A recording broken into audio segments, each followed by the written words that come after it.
sem gerist á meðal kristinna manna, ekki bara á Íslandi heldur allstaðar. Og þá ég að tala kristið fólk sem telur að Guð sé góður. En þegar það tekur til við að lesa í Biblíuna þá finnur það óaðlaðandi texta eða lýsingar á því að synd og syndarar munu ekki alltaf vera við lýði. En svo það aðrir sem bara vilja ekki að lesa Biblíuna því að þeim líkar ekki við sumt sem það skrifað. Og þetta verður allt saman til þess að margir, því miður, mjög margir, telja að Guð sé ekki góður Guð, að Guð sé harður dómari og að við jafnvel eigum engan möguleika á eilífri framtíð. Ég ætla að kynna fyrir ykkur í dag góðan Guð. Það engin annar en sá Guð. Og þá kýs ég að drepa niður í sögu Biblíunar sem minnir á Jónas og hans boðun fagnar erindisins fyrir fólkinu í Níneve. Það mjög lærdómsrík bók og við skulum skoða örlítið hvað þar að finna sem gæti orðið okkur líka til blessunar. Það segir í byrjun Jónasar bókar að orð Drottins kom til Jónasar að Mittæsonar svo hljóðandi: legg af stað og far til Níneve, hinnar miklu borgar og predika móti henni. Sjáu þið, það má predika móti einhverju sem ekki Guði að skapi. Því að vonskap þeirra uppstigin fyrir augliti mitt, segir Drottinn. En Jónas lagði af stað í því skyni að flýja til Tarsis. Tarsis talið vera staður eða borg á Spáni, eða minnst í þá tíma. Og að fara frá Níneve, það sem Íran í dag, það bara þvert yfir Miðausturlönd, frá austri til vesturs. Það var mjög löng leið, ekki síst fyrir ferðalög í þá daga. Svo að hann fór burt frá augliti Drottis og niður til Jaffa. Það borg þarna fyrir botni Miðjarðarhafs sem var. Þar hitti hann skip ætlaði til Tarsis, segjum til Spánar. Greiddi hann fargjald og steig og skipið því skyni að fara með þeim til Tarsis burt frá augliti Drottis. Þjónn Guðs, spámaður Drottis, fær verkefni frá sjálfum almáttugu Guði. Og hann segir bara nei, sama sem, og fór í allt aðra átt til að flýja frá augliti Drottis. Þetta áform Jónasar gat aðeins enda með ósköpum. Og það gerði það. Svo höldum við áfram og það í öðrum kafla. Það bara 4 kaflar í bókinni. Og orð Drottis kom til Jónasar annað sinn sem það gafst ekki upp á honum, þó að væri á flótta frá Guði. Og við vitum söguna sem hefur lesið þessa bók að hann var gleiftur, Jónas var gleiftur inn í maga stórhvelis og mörgum finnst þetta svo ótrúlegt að þetta bara get ekki hafa gerst. En það til minnstakosti 2 ef ekki 3 frásögur það í bara mannkynssögunni einstaklingar sem voru gleiftir af stórhvelum og lifðu það af. En við höldum áfram. Í annað sinn kemur orð Drottis til Jónasar, svo hljóðandi: legg af stað og far til Níneve. Hinnar miklu borgar og flytt henni þann boðskap ég býð þér. Þá lagði Jónas af stað og fór til Níneve eins og Drottinn hafði boðið honum, en Níneve var geysimikil borg. 3 dagleiðir á lengd og Jónas hóf göngu sína inn í borgina eina dagleið, predikaði og sagði að 40 liðnum skal Níneve verða í eyði lögð. Hvað ætli hafi komið upp í huga Jónasa þegar Drottinn kynnti honum þennan boðskap að borginni verði eytt eftir 40 daga? Hann þekkti vel fyrri reikningar og frásögu fyrir spámanna, eins og til dæmis þegar Sódom og Gómor var eytt í eldi. Það virðist sem þetta hafi beðið íbúa Níneve. En þá gerðist eitthvað á meðal íbúa Nínive. Það segir í 3. kafla, þá bauð konungurinn öllum þegnum sínum að fasta og hrópa til Guðs ákaflega og láta hver og einn af sinni vondu breytni og af rangindum.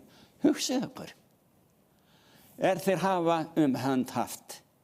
Hver veit nema Guð kunna snúast hugur og hann láti sig yðra þessa og láti af sinni brennandi reiði.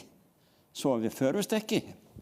En Guð sá gjörðu þeirra að þeir létu af illri breytni sinni, þá yðraðist Guð þeirra ógæfu hann hafi hótað að láta yfir þá koma og lét hana ekki fram koma. Þarna sjáum við lýsingu á góðu Guði. Hann tuktaði þá til og hann lét þá heyra og vita hvað beið þeirra ef þeir ekki yðruðust, sæja að sér. Og hvað sem segja má þessa íbúa, 120.000 íbúa Nínive borgar í þá daga, þeir yðruðu synda sinna og gerðu betur heldur en margir sem heyra slíka boðskap í dag. Við höldum áfram og ég get þess hér á tjaldinu að Guð góður Guð og honum mjög svo annt velferð allra, líka þeirra sem vondi syndarar. Hann vil gefa öllum manna tækifæri og eilíft líf. Hvað segir litla Biblían svo kölluð? Jóhannes 3:16. Því að Guð elskaði svo heiminn, og það þýðir alla, að hann gaf son sinn til þess að hver sem á hann trúir glatist ekki, heldur hafi eilíft líf. Þetta Guð, þetta aðalkynning allra Biblíuna frá upphafi til enda á góðum Guði.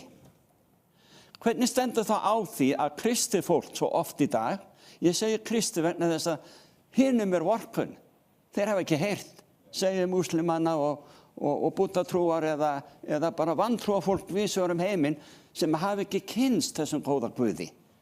Þeir geta ekki látið sér dett í hug að Guð fari að fórna sjálfu sér til að bjarga okkur, en hann svo góður að hann lét lífið líka fyrir hina vondu, ef við getum kallað einhverja vonda. Það eru til grimmir menn á meðal okkar. Hvað að gerast í Úkraínu í dag? Af því að einhver vondur maður eða menn vilja við hafa stríð og drepa hvern sem ekki vil hlýða.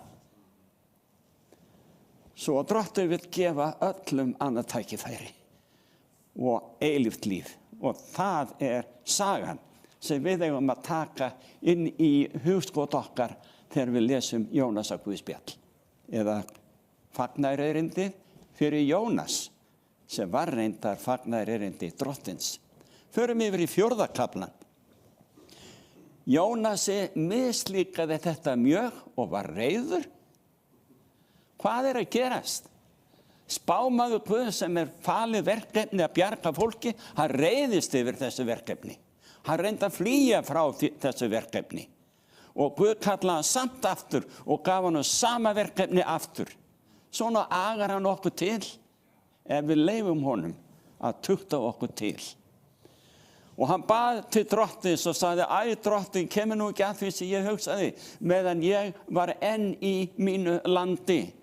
Þess vegna ætlaði ég áður fyrir að flýja til Tarsis, því að ég vissi að þú, sjáu því, vitnisburðin, ég vissi að þú líksamur og miskunnsamur Guð, þolinmóður og gæskuríkur og lætur þig angra hins vonda. Þetta ekki lýsing á góðum Guði? Takk nú Drottinn önd mína frá mér, sem sagt láttu mig deyja, því að mér betra að deyja en lifa. En Drottinn sagði, það rétt gjört af þér að reiðast svo? Erum við stundum að rökræða við Guð? Þegar Guð gefur okkur verkefni eða Guð kallar til okkar með eitt eða annað leiðréttir,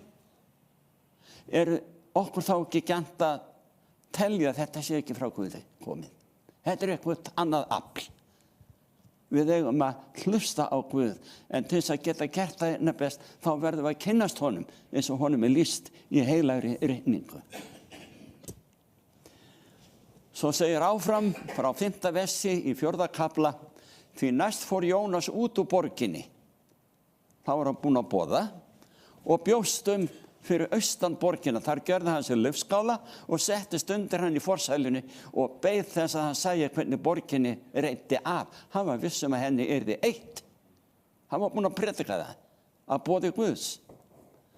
Þá lét drottinn Guð Rísínus runn upp spretta yfir Jónas til þess að bera skugga á höfuð hans og til þess að hafa af honum óhuginn. Honum leið illa. Svo Guð, hann læti sér andum okkur, líka þegar við erum í uppreisn og reynir að koma fyrir okkur vitinu svo að við förum ekki okkur að skada sjálf. Já, og Jónas, hann var stórlega feginn að fá þetta skýli, þetta skjól. En næsta dag þegar morgunroðinn var á loft komið, sendi Guð orm sem stakk Rísínus runnin svo að hann vistnaði. Með öðrum orðum, hann dó. Laufin dóu, ekkert skjól. Og sól var uppkomið, sendi Guð brennheitan austan vind og skein sólin svo heitt á höfuð Jónasi að hann örmagnaðist. Þá óskaði hann sér dauða, einu sinni enn. Og sagði, mér betra að deyja en lifa. Hvílíkur misskilningur. Oft það svona með okkur, við lesum í orði Guðs og komumst að rangri niðurstöðu. Og hafið ekki heyrt það oft, af hverju hefur ekki Guð eitt henni illa fyrir löngu síðan? Af hverju lætur hann þetta yfir menn ganga sem að gerast hér eða þar? Hvernig ósköpunum? Og við reynum að hafa vit fyrir Guði. En það ástæður fyrir því að þetta dregst á langinn. Það eru 2 ástæður. Í fyrsta lagi þá vill hann ekki hefjast handa að tortíma hinu illa fyrir en að allir í veröld hans, veröldum hans, það talaði marga veraldir í Biblíunni, eru sannfærðar að dómar Guðs eru réttir. Og höfum það í huga að það var gerð uppreisn á himni þar sem Lúsífer, forystu engillinn, taldi marga engla á sitt band að gera öðruvísi en Guð vildi. Og það leiddi til þess að þeim var kastað út af himni. Þegar Guð svo skapaði mannkynið hér, þá varaði hann fyrstu foreldri okkar við þessum ófögnuði sem var komið til okkar. Varast þetta, ekki hlusta á, og þau gerðu það samt.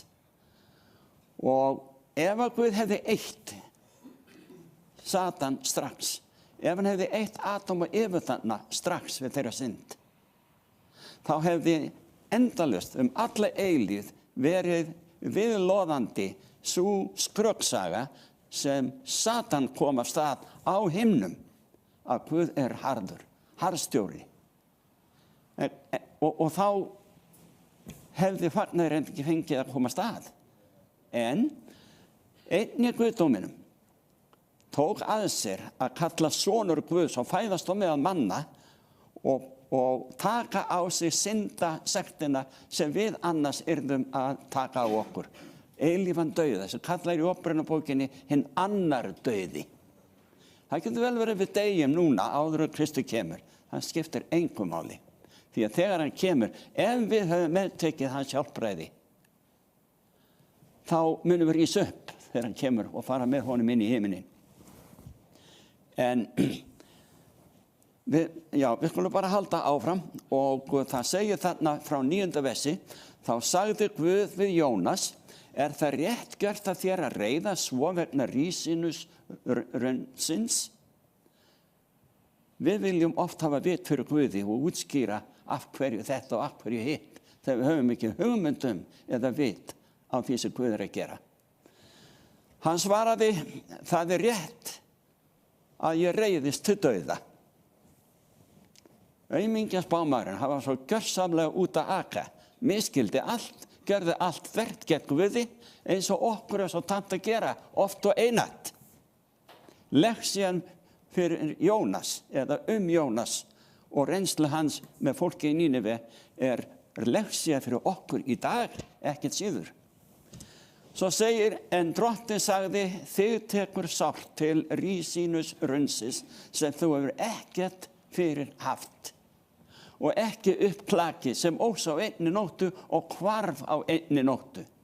Og mig skildi ekki taka sárt til Nínive, hinnar miklu borgar þar sem eru meir en 120.000 manna, ekki þekkja hægri hönd sína frá hinni vinstri og fjöldi af skepnum. Hvað skildi Jónas hafa farið að hugsa þegar hann fékk þennan yfirlestur frá sjálfum almáttugum Guði? Við skulum fara yfir í annað Pétursbréf. Þar segir í 3. kafla frá einhverju sem gerast í loktímana. Þar segir frá 3. versi á síðustu dögum, sjáu þið? Þetta ekki dögum Jónasar, heldur í framtíðinni. Eitthvað sem Guð beið eftir að myndi gerast löngu seinna. Að á síðustu dögum munu koma spottarar og stjórnast af eigingjörnum. Hvaðan koma þessi spottarar? Á kristindóminum, á Guði, sem hæðast á Guði og fagnar erindinu. Þetta kristufólk sem við erum að tala hér. Og segja með spotti hvað verður úr fyrirheitinu komið hans. Það var búið að heyra fagnar erindið. Því frá því feðurnir sofnuðu stendur allt við sama eins og frá upphafi veraldar. Viljandi gleyma þeir því að himnar voru til forðum og jörð til orðin á vatni og upp úr vatni fyrir orð Guðs. Þess vegna gekk vatnsflóði yfir þann heim sem þá var svo að hann fórst. En þeir himnar sem nú eru ásamt jörðinni geymast eldinum fyrir hið sama orð og varðveitast til þess dags ógurlegir menn munu dæmdir verða og tortímast. En tíminn enn fyrir okkur ekki enn komin hvað þetta snertir. Guð enn að gefa fólkinu, mannkyninu tíma af því hann miskunnsamur, eins og Jónas sagði að þú miskunnsamur og líksamur og vilt ekki gera neinum mein. Það var það sem fólst í boðskap þeim sem Guð gaf Jónasi að flytja Nínivebúum. Og ég vildi svo óska að fólk í dag í miklu fjölda, að minnst kosti einhver 120.000 manna, myndi taka mark á Biblíunni, mark á orði Guðs og haga lífi sínu í samræmi við vilja Guðs, okkur til góðs, eilíflega. Því annars munum við farast. Og við erum komin að því sem spáð hér í öðru Pétursbréfi, í 3. kafla. Og þar segir að þeir himnar sem nú eru ásamt jörðinu, svo það eru fleiri veraldir en þetta, fleiri veraldir, fyrirgefiði, himnar ætla ég að segja. Því að það talað í Biblíunni 3 himna. Það hér, það sem við öndum andrúmsloftinu að okkur. Það stundu talað í Biblíunni himnana sem fuglarnir fljúga og enn annar himnar svona út í geimnum.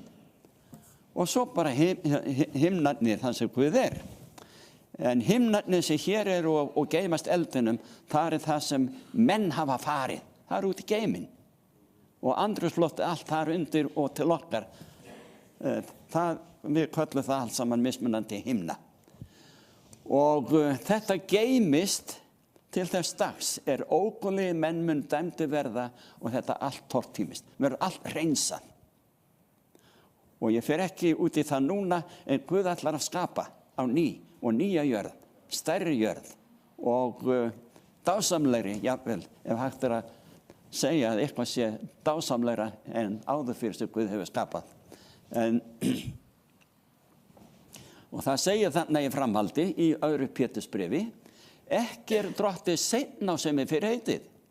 Það hafði dregist að drottinn kæmi. Þeir bjuggust við honum á dögum kristni menn á dögum Biblíunnar að Kristi kæmi. Drottinn ekki seinna sem fyrir heitið. Þótt sumir álítið það seinlæti, heldur það langlyndu við yður. Þar það vill ekki neinir glatist. Þetta nógu skýrt, vinir? Hann vill ekki að neinir glatist, heldur að allir komist til yðrunar. Með öðrum orðum að allir menn frelsist. Og krossdauði Jesú Krist var fyrir alla menn, alla syndara.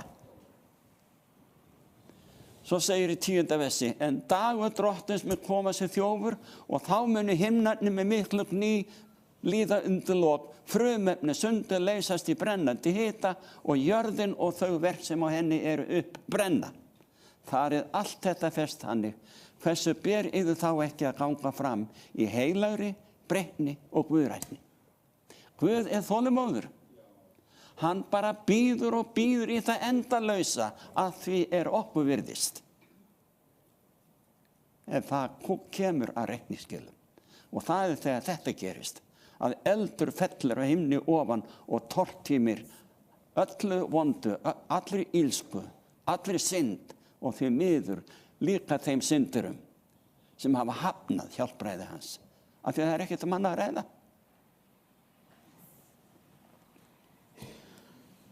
Förum yfir í fyrstu Mósebók 18. kafla. Það sagt frá því þar að það komu 3 menn í heimsókn til Abrahams. Og Abraham gekk fyrir hann veit að þetta drottinn, og mælti hvort munt þú afmá hinna réttlátu með hinum óguðlegu. Hér var að ræða íbúana í Sódómu og Gomorru, sem voru ákaflega vont fólk. Þeir áttu enga rétt á að lifa lengur. Vers 26, og drottinn mælti, finni ég í Sódómu 50 réttláta innan borgar, þá þyrmi ég öllum staðnum þeirra vegna. Ef þið lesið þetta í samhengi, ég bara klippi út eitt og annað svona, og kem með það í hnotskur. Abraham var að rökræða við Guð. Ef þú finnur 50 réttláta, ætlar þá að eyða borginni? Nei, sagði drottinn. Og hann fer neðar. En segja svo að það finnist bara 45. Og hann fer alltaf þarna, lækkar 5 og 5 eða 10 eða 10, alveg niður í 10. Segir í 29. versið að Abraham hélt áfram að tala við hann og mælti vera má að þar finnist ekki nema 40. En hann svaraði, vegna þeirra 40 mun ég láta þá ógjört. Og svo frá 32. versi. Og hann mælti, ég bið þig drottinn að þú reiðist ekki þó ég tali enn aðeins í þetta sinn. Abraham var góður talsmaður fyrir syndarana. Vera má að þar finnist aðeins 10. Nú það nokkuð öruggur að það hljóta að finnast 10. Meistarkosti fjölskylda Lots. Og vera má að þar finnist aðeins 10 og hann sagði, ég mun ekki eyða hana vegna þeirra 10. Sjáu þið Guð að verki þarna. En borginni var eitt, Sódómu og Gomorru. Þeim var eitt að því það fundust ekki einu sinni 10 þarna. Það fundust 3 sálir, reyndar 4, sem tóku mark á þessu að yfirgefa borginna, Lot og konan og 2 dætur. Konan leit tilbaka, hún mátti ekki gera það. Guð var búinn að segja, ekki líta tilbaka. Það fólst í því að sá myndi farast sem lítur tilbaka og sér eyðinguna. Og það gerðist með hana, hún dó. Það voru 3 sálir sem björguðust út úr Sódómu. Og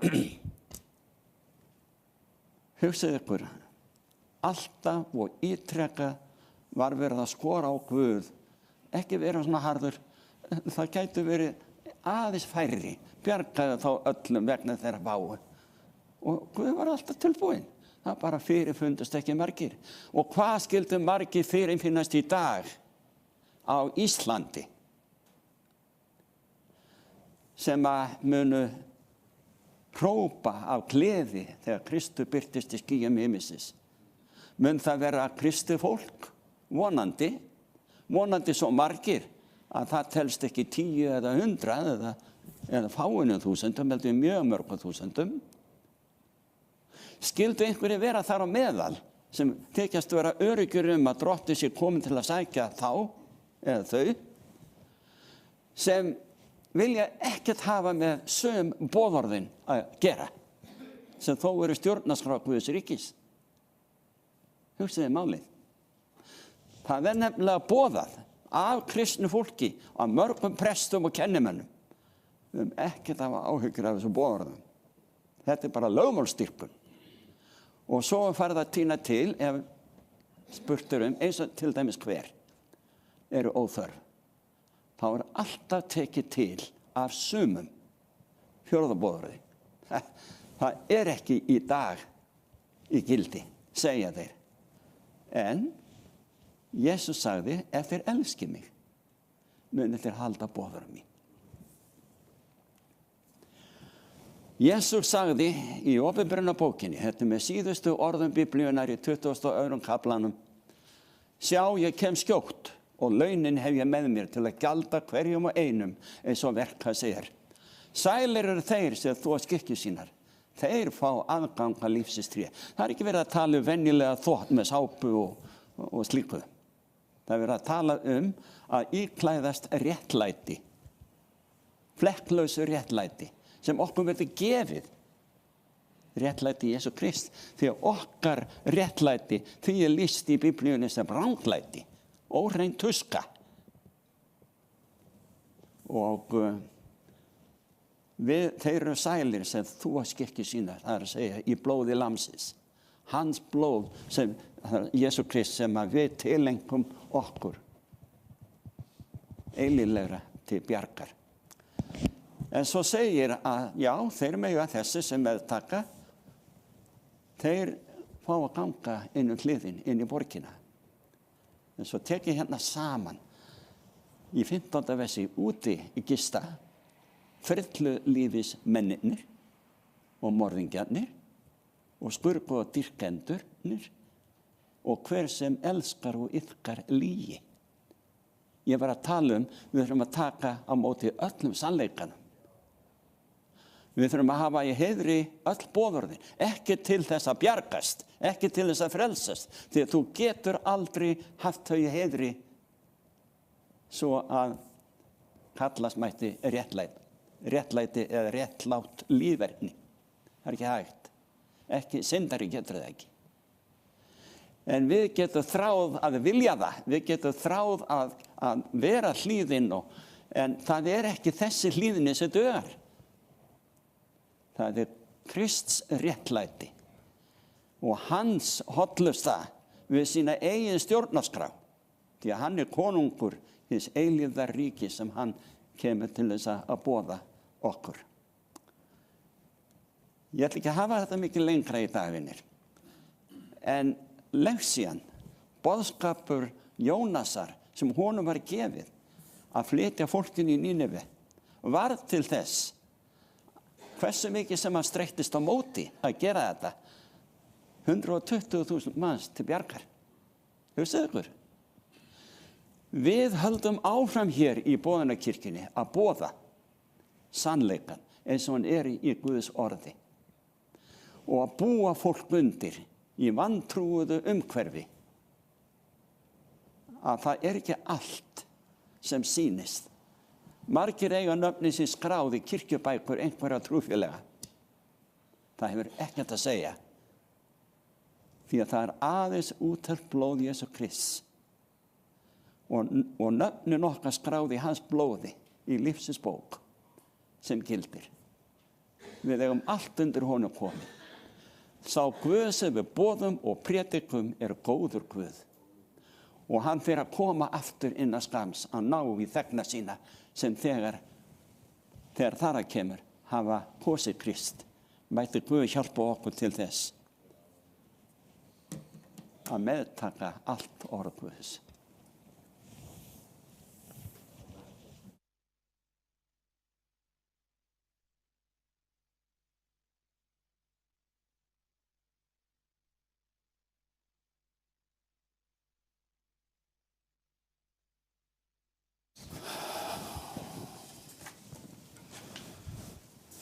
Takk fyrir þetta, Steinþór.